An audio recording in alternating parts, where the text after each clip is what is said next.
पुसद तालुक्यातील पाळोदी येथे पडला सशस्त्र दरोडा।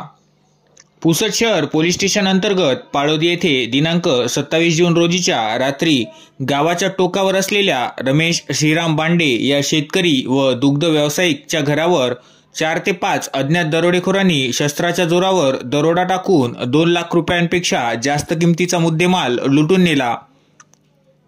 या घटनेने एकच खळबळ उडाली।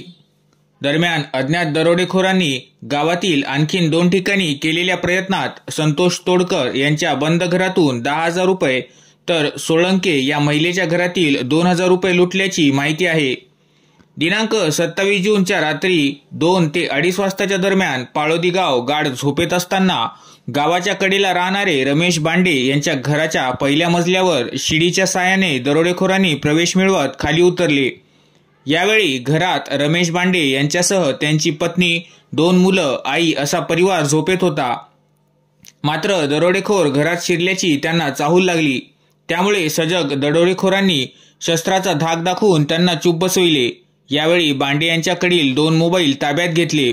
त्यानंतर त्यांनी घरातील 5 तोळे सोने, 10 तोळे चांदी, 7,000 रुपये रोख असा 2 लाख रुपयापेक्षा जास्त किमतीचा मुद्देमाल लुटून नेला।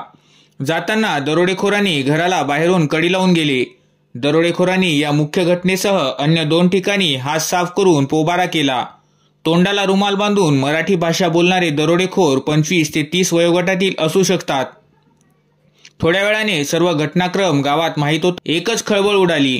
त्यानंतर त्या दरोडेखोरांविरुद्ध भारतीय न्याय संहिता कलम 321(4), 305 अन्वये गुन्हा दाखल करण्यात आला आहे। दरम्यान वृत्त समजताच घटनास्थळी लवकरच शहर पोलीस स्टेशनचे पथक दाखल होऊन तपास सुरू केला। घटनेचे गांभीर्य ओळखून श्वान पथकाला पाचारण करण्यात आले। दुपारी सहाय्यक जिल्हा पोलीस अधीक्षक तथा उपविभागीय पोलीस अधिकारी हर्षवर्धन बीजे यांनी घटनास्थळी भेट दिली, तर दरोडेखोरांनी बांडे यांचा फेकलेला 1 मोबाईल देखील प्राप्त झाला आहे।